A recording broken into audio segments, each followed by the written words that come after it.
Hello दोस्तों, कैसे हैं आप सब। आशा करता हूं बहुत अच्छे होंगे। लाए हैं एक और नई वीडियो जो कि बहुत इंपॉर्टेंट होने वाली है स्प्लिट एसी पे। एक हमारे मन में बहुत बड़ा डाउट होता है अगर हम एक स्प्लिट एसी लेते हैं कि हम अगर एक इन्वर्टर स्प्लिट एसी लेते हैं तो क्या उसके साथ हमें स्टेबलाइजर लगाना चाहिए कि नहीं। तो आज इसी पे पूरी बात होगी और इसी की मैं आपको जानकारी दूंगा जिससे आपका ये कंफ्यूजन दूर हो जाएगा कि हमें एक अपने इन्वर्टर स्प्लिट एसी में स्टेबलाइजर लगाना चाहिए कि नहीं लगाना चाहिए। तो दोस्तों चलिए स्टार्ट करते हैं। मेरा नाम है हरिओम गोस्वामी, आप देख रहे हैं ऑल इन्फॉर्मेशन एच। तो सबसे पहले बात करेंगे इन्वर्टर स्प्लिट एसी के लिए। देखिए, कंपनी ने जो आपके इस न्यू ईयर के जितने भी आपके इन्वर्टर एसी आ रहे हैं, पहले जो आता था नॉन इन्वर्टर आता था और जो अब आ रहे हैं वो सब इन्वर्टर टेक्नोलॉजी आ रही है। तो देखिए, कंपनी ने जो मेहनत की है एक स्प्लिट एसी बनाने में, तो उसने उसमें एक चीज को ऐड ऑन किया है जिसे कहते हैं पीसीबी। पीसीबी का जो मेन काम होता है उसे एक तो इन्वर्टर टेक्नोलॉजी में कन्वर्ट करके काम करने का और एक स्टेबलाइजर का भी वो काम करती है। क्यों? क्योंकि उसमें वोल्ट का फ्लक्चुएशन को कवर करने की क्षमता होती है। पीसीबी, अभी आप कोई भी स्प्लिट एसी लेंगे तो उसमें जो पीसीबी का वोल्ट कवर करने की जो क्षमता होती है, जो सबसे नीचे डाउन गिरता है वो 140 वोल्ट और अगर हाई जाएगा तो 290 वोल्ट तक को वो आराम से कवर कर लेगी। तो देखिए, कंपनी ने पीसीबी को लगा के स्टेबलाइजर के काम को खत्म कर दिया है। हम ऐसे कह सकते हैं जहां पे लाइट एक अच्छे रूटीन पे आ रही हो, एक वेरिएबल स्पीड पे आ रही हो, तो वहां पे आपको स्टेबलाइजर लगाने की जरूरत नहीं है। चलिए थोड़ा सा पीछे वाले समय में चलते हैं। अगर 10 से 15 साल पीछे की अगर हम बात कर लेते हैं सर, तो उस टाइम क्या होता था कि जो इलेक्ट्रिसिटी का जो एक घरों में सप्लाई होती थी वो काफ़ी डिफरेंट होती थी। देखा जाए तो एक ट्रांसफार्मर पे काफ़ी घरों को सप्लाई होती थी, तो वहाँ पे फ्लक्चुएशन भी होता था, काफ़ी दिक्कतें आती थी। अब क्या है, अब ये न्यू जनरेशन में काफ़ी चीज़ें चेंज कर दी हैं इलेक्ट्रिसिटी ने।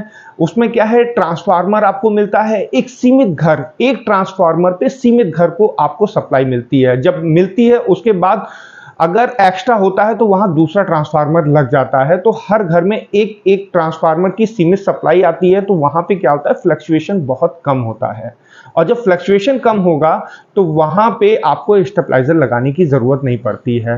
देखिए, इसको दो कंडीशन में डिफाइन करेंगे। बहुत लोगों को दिक्कत भी होती है कि हाँ हमारे यहाँ फ्लक्चुएशन हो रहा है, तो ध्यान रखिएगा, जब एक अच्छी जगह पे आप रह रहे हैं, अच्छी सोसाइटी में रह रहे हैं और हर जगह एसी लगा हुआ है, तो थोड़ा बहुत फ्लक्चुएशन ऊपर नीचे होता है, तो उसको आप कहीं ना कहीं, मेरा कहना यह है कि मेंटेन कर लीजिए। अब बात आती है स्टेबलाइजर लगाना चाहिए कि नहीं लगाना चाहिए, कि हमें लगाना ही है। तो देखिए, जो पीसीबी होती है इन्वर्टर एसी की, वो 140 तक के वोल्ट जब गिरता है तो उसको कवर कर लेती है।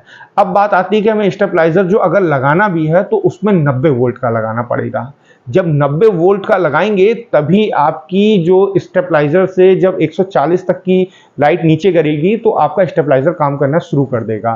अब अगर आप 130 का या 140 का स्टेबलाइजर लगा भी देंगे एसी में, तो उतना तो आपका एसी कवर कर ही रहा है।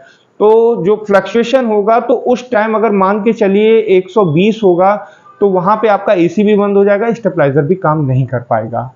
अगर 90 वाले स्टेबलाइजर की बात आती है तो यहाँ पे समझ लीजिएगा, यहाँ पे आपको 100% कॉपर वाला स्टेबलाइजर लगाना होगा।